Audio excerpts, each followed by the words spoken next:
Welcome, ladies and gentlemen, to another edition of 4 Hours to Lincoln. I am Ethan Weiss, and I'm having quite the time trying to figure out an opening. For some reason, I am having writer's block. I'm having a mental block, I guess you can say.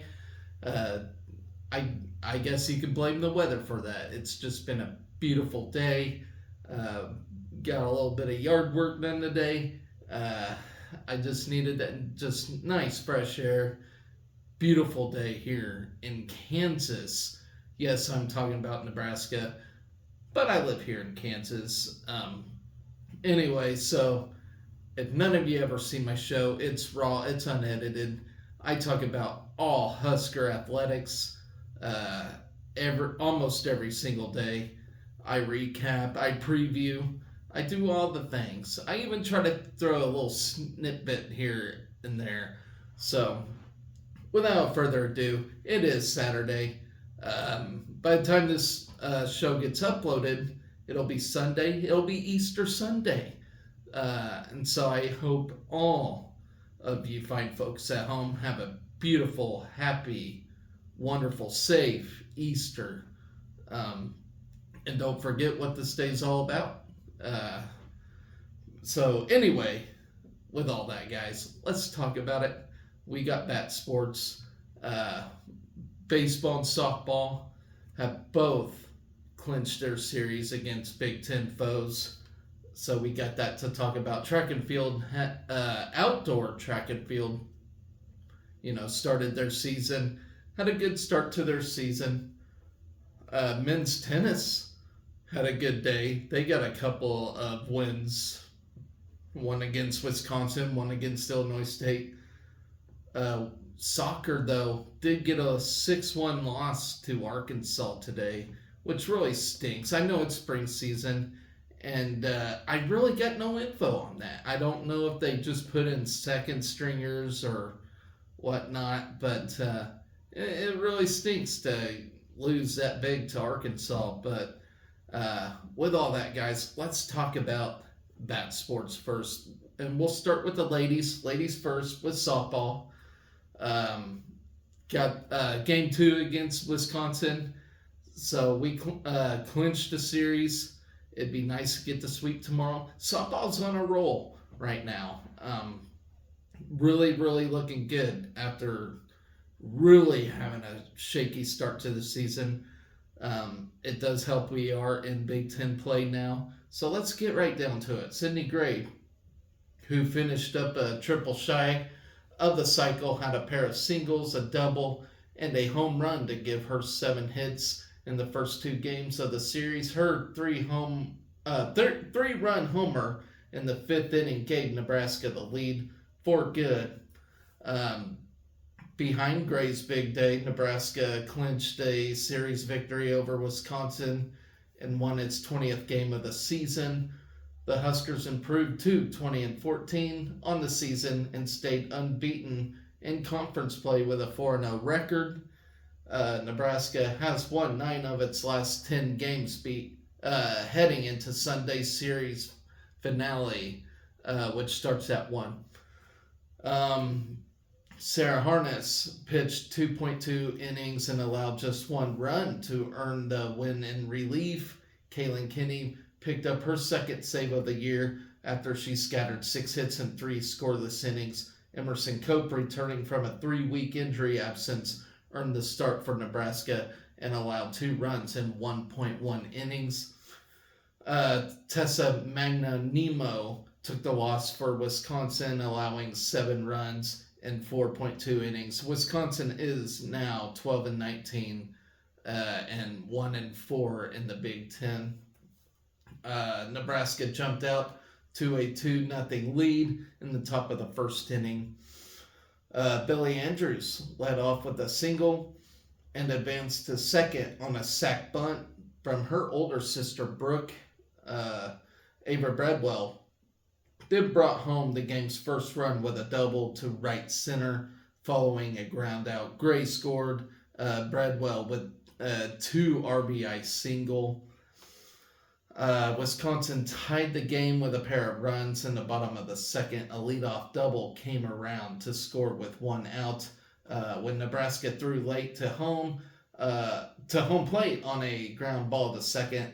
That was followed by an RBI triple that tied the game. Harnesston entered the game with a runner on third and only one out and kept the game tied with back-to-back strikeouts. Each team scored with one run in the third inning. In the top of the frame, Samantha Bland singled with 2 outs, and Gray followed with an RBI double to put Nebraska on top 3-2. Wisconsin answered with a sac fly to tie the game in the bottom of the third. Nebraska scored 4 times with 2 outs in the top of the fifth to take a 7-3 lead. The Huskers, they had runners on first and second with 1 out after Brooke Andrews singled and Bradwell walked. The runners moved up to second and third on a 2-out wild pitch before Gray launched a 3-run homer to right field. Talia Tokim, there's Tokim again, followed with a solo blast to cap the 4-run inning and give Nebraska a 4-run lead. The Huskers nearly added more runs with runners on first and second, but Caitlin Kaneda hit a hard line drive directly to the first baseman to end the inning. In the bottom of the frame, hit batter in a double put batters on second and third with 1 out, but Kenny escaped the jam with an out at home and a fly out to left. Wisconsin threatened again in the bottom of the 6th, loading the bases with 1 out, but Kenny again pitched out of trouble, ending the inning with a strikeout and a pop out to Bella Bacon at first base.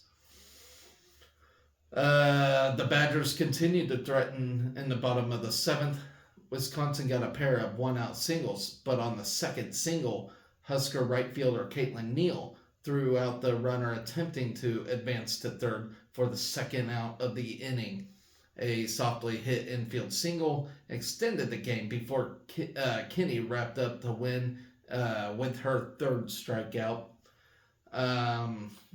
Wisconsin stranded 13 runners in the game and was just 1 for 15 with runners in scoring position. So, like I said, we got the victory, well-earned win, and I can't say enough. I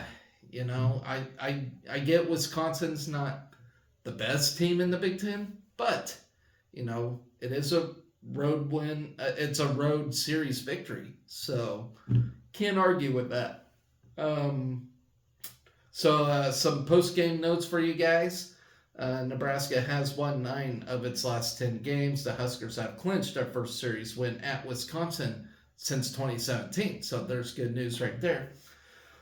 Sydney Gray went 4 for 4 with a double, a homer, and 5 RBIs. The 4 hits were a career high for Gray. Gray is 7 for 8 in the first 2 games of the series, with 1 double, 2 homers, and 6 RBIs. So she's having herself a heck of a good weekend here. Gray and Talia Tokim hit back-to-back homers in the 5th inning. It marked the 2nd straight game the duo hit back-to-back home runs. Tokim, who missed out 1 full year due to an injury, she's returned to start the last 3 games for Nebraska. In those 3 starts, she is 5 for 11 with 3 homers, 6 runs, and 6 RBIs. So she's catching up on stats, ladies and gentlemen. That's really good. I never really even heard of this girl, but she's playing quite impressively right now. And she's going to really be a force for us, I do believe. Each of the first 6 hitters in the lineup had a hit and scored a run. Peyton Cody went 2 for 2 with a walk, marking her first multi-hit game since February 23rd. Kaylin Kinney had tossed 7 scoreless innings in the first 2 games of the series. Kinney also earned a save, and she now has picked up the win. Okay, so that's her 13th win or save with 2 in 15 of Nebraska's 20 wins this season. Emerson Cope started in the circle, making her first career Big Ten start. Cope played it for the first time since March 9th, as she has been dealing with a back injury. So there you have it. Let's move on to baseball now. Got the win against Northwestern. We clinched that series. So both Baptsports starting Big Ten play very nicely, I would say. Both undefeated. So, man, you can't argue with this. Okay, we clinched our 6th weekend series in a row this season with a 9-5 win against Northwestern.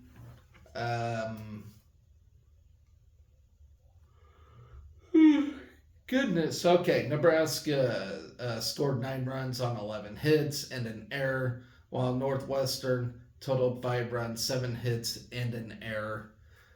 Cole Evans led the Huskers at the plate, going 3 for 3 with a homer and 3 RBIs. Dylan Carey was 2 for 4, while Josh Karen drove in 4 with a grand slam. Case Sanderson, Tyler Stone, and Garrett Englam, Josh Overbeek, and Rhett Stokes recorded 1 hit apiece. Drew Christo made his 6th start of the season, allowing 2 runs on 2 hits in 4.2 innings. The junior issued 3 walks and struck out 3 Wildcats in the no decision. Okay, Will Walsh moved to 3-0 on the year after pitching 3 innings in relief.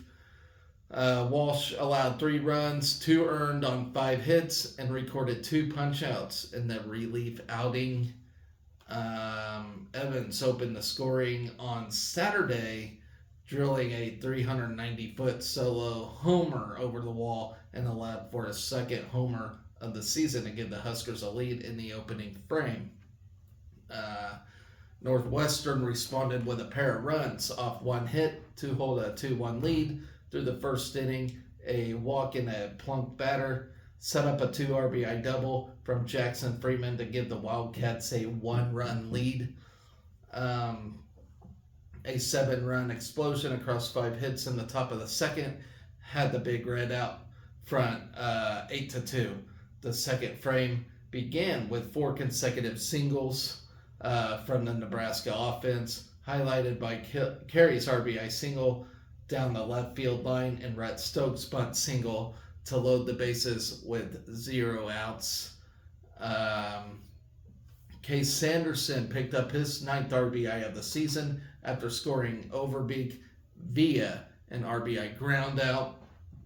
The Huskers have loaded the bases a 2nd time in the inning after Riley Silva was plunked a 14th time on the year.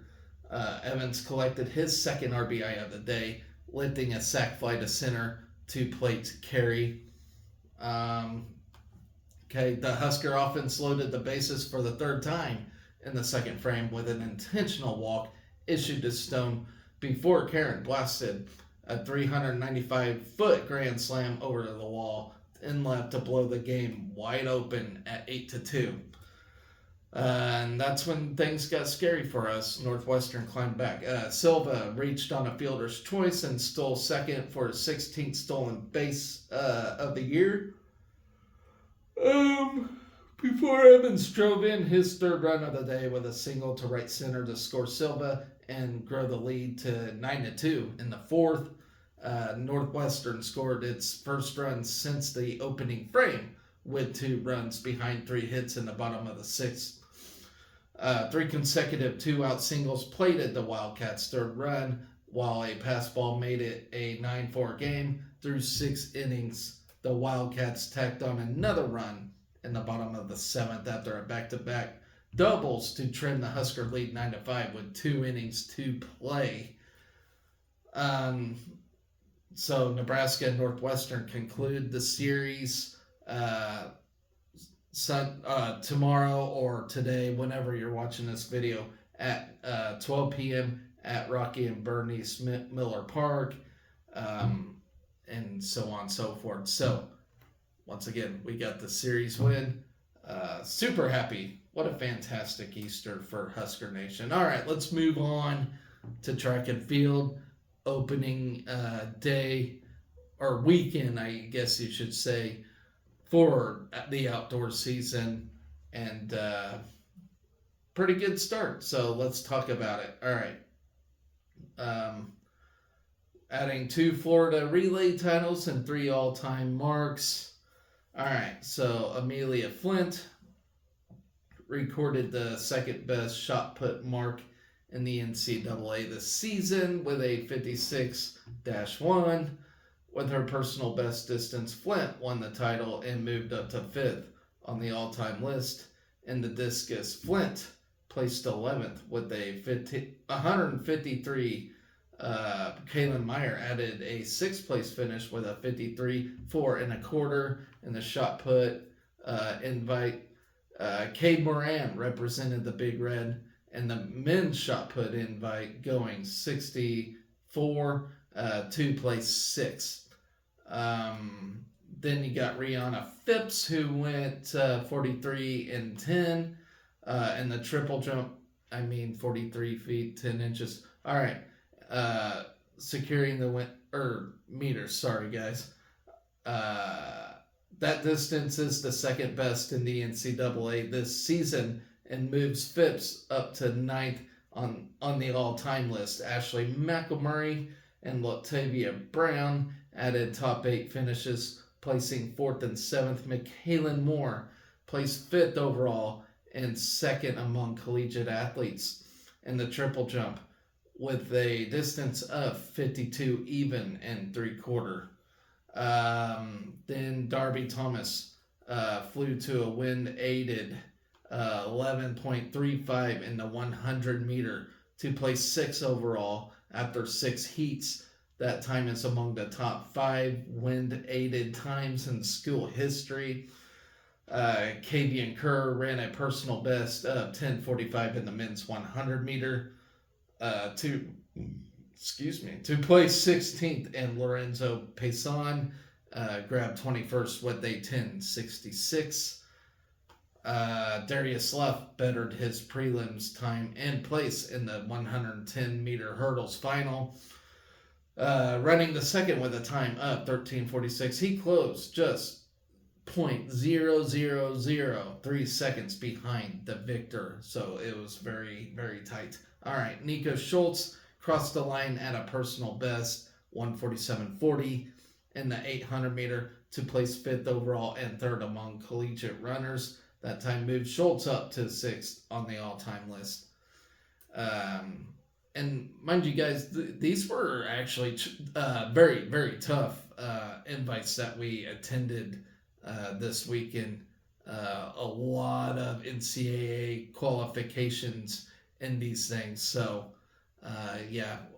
we didn't walk out with 500 titles in this thing, but just a reminder, we got a lot of NCAA caliber athletes in these things. All right, so in the men's discus invitational, Brett Schwartz provided a 6th place finish with a 183. Tyler Brown finished 8th with a distance of 172.7, a day after claiming a 4th place javelin finish. Brooklyn Miller pitched in a 4th place high jump invitational finish with a height of 5'8.5". Rebecca Pecora took 7th with a 5'6.5". Tyrell Pierce clocked a personal best of 47.04 in the men's 400 meter to claim 11th, while Megan Walker finished 23rd in the women's 400 meter, running a 55.35. Johanne Ives placed 16th in the 100 meter hurdles prelim with a time of 13:70. The Husker women. So you have Abrielle Artley, Ives, Walker. They ran to 3rd in the 4x400 meter relay with a time of 3:39.71. The men, which consisted of Pierce, Jacob Hyde, Schultz, and Corey Berg, finished seventh in the invite section with a 3:09.36. At the Stanford invite, Berlin Schultz clocked a 2:09.85. At the Mike Finelli Track Classic, Lindsey Blim ran the 800 meter and finished 26th with a 2:13.35. Holden Roos placed 10th in the men's 800 meter with a 1:51.42. And Nebraska will be back in action next weekend at the Jim Click Shootout, and that'll be in Tucson, Arizona, hosted by the University of Arizona, and that'll begin on Friday at 12:30 p.m. So stay tuned for that. All right, so moving on. Like I said today, guys, soccer lost to Arkansas in a big way. And it totally sucks because I have high hopes for next season. But, at least it is spring, and we're probably just trying to figure things out. I don't know. I couldn't tell you. It seems like we lost Eleanor Dale, and it's like, ugh, But, at the same time, it is just spring exhibition friendly stuff. So, which, let's see, it's almost April, so I'm just going to call it April. So May, June, July. Man, they don't start for another 4 months, so it's crazy to me. All right. Moving on, men's tennis, getting a couple of wins today. One against Wisconsin, a Big Ten win, and one against Illinois State. So let's talk about these. The tennis team, number 65 men's tennis team, mind you. We are now 12-7, 1-2 in the Big Ten. Claim 2 wins. As I have mentioned, Wisconsin and Illinois State. The Huskers took on the Badgers, starting with doubles play. Calvin Mueller and Lars Johan partnered up for the 14th time this spring to compete against Gabriel Huber and Michael Minassian at number 1 doubles. The duo kept it close, but it was fighting an uphill battle and dropped the match 4-6. Nick Weidenhorn and Leo Lindquist took on the number 3 doubles matchup against Colin Badoon and Matthew Eulerton. Weidenhorn and Lindquist defeated the Badger duo 7-5. The doubles point came down to number 2 doubles Anton Shep and Shunya Mariyama against Jason Hildebrandt and Thomas Zlatohlavic. Shep and Mariyama rallied to a tiebreak and defeated both Hildebrandt and Zlatohlavic 7-6 to clinch the point. In singles, Lindquist got off to a strong start at number 5 singles against Zlatohlavic. Lindquist defeated the Badgers 6-3 and then 6-4 to put the Huskers up 2-0. Mueller was next to finish. Matched up against Huber at number 2 singles. Mueller took down Huber 6-4, 6-4. Rudy Christensen competed at number 6 singles for the Big Red. Includes the match for the Big Red with a 6-4, 6-2 victory over Hildebrandt. Shep battled Minsantian at the number 1 single slot in a close first set, but took control and defeated him 7-5, 6-2. Johan was next to finish, rallying into a third set, but taking the 6-3, 3-6, 6-3 win at number 4 singles. Mariyama rallied against Fullerton, but fell in the set tiebreaker 7-5, 5-7. Goodness. Okay, hope you guys didn't see the debris. All right. I've never sneezed on set yet. That's another one that I will be teased about. All right, here we go.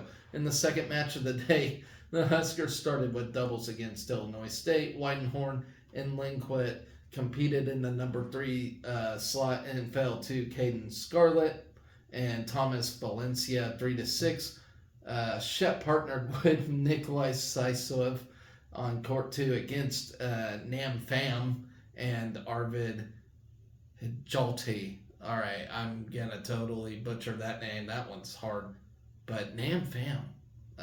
Not here to tease anybody, but what a hell of a name, Nam Pham. And I'm not joking here, guys. That's what his name is. All right.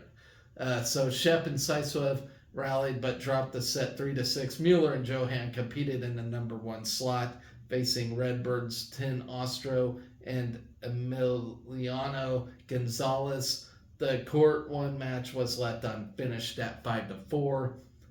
Nebraska, as the doubles point was already decided. All right. The Huskers got off to a strong start in singles with 5 out of 6 taking their first sets. Christensen had a dominant 6-1, 6-1 win over Scarlett to even the match score. Saisov was the next to finish and win, defeating Gonzalez 6-1, 6-2 on court 5. All right. At number 2 singles, Mueller took down Hijalti 6-2, 6-2 on court 3. Johan faced Adrian Dibladox. All right. Johan clinched a match for the Big Red with his 6-2, 6-4 win over the Red Bird. Lindquist was next to finish after a tight first set and strong finish. Lindquist defeated Valencia on court 4, 7-6, 6-2. Shep found a close match against Pham on court 1. Shep dropped the first set, but rallied to push it to 3 sets, ultimately falling 3-6, 6-3, and then 5-7. Right. So, with the 2 wins, the Huskers improved to 12-7 in the spring season, 1-2 in conference play, 9-1 at home. Mueller's straight set singles wins improve his spring number 2 singles record to 8-1. Christensen's wins against Hildebrandt and Scarlett improved his spring record to 8-3. So, yeah, we got some big-time tennis players on this team. All right. So up next, the Big Reds stay in Lincoln for matches against conference foes. Number 19, Illinois, and number 60, Northwestern. So it's going to be another tough weekend for us. And yes, I'm drinking cheap-ass beer. It's all I got right now. And, yeah, just celebrating the holidays, so don't mind it. All right. The Huskers take on the Fighting Illini on Friday, April 5th at 6 p.m. and the Wildcats on Sunday, April 7th at noon. So, ladies and gentlemen, with all that does conclude our recaps for Saturday. So, today, Sunday, not a lot going on. We got softball at Wisconsin, baseball at Northwestern. So, game 3 each of those, and then women's tennis will take on Wisconsin for another Big Ten matchup, and that's pretty much it. That's your Easter Day lineup. So I will be back either evening or Monday evening to talk about those and talk about what's up for next week. So with all that, guys, I hope you have a blessed Easter and be safe out there. Party responsibly. Don't drink and drive. Don't do any of that crazy stuff. So from there, guys, be excellent to each other. Go Big Red.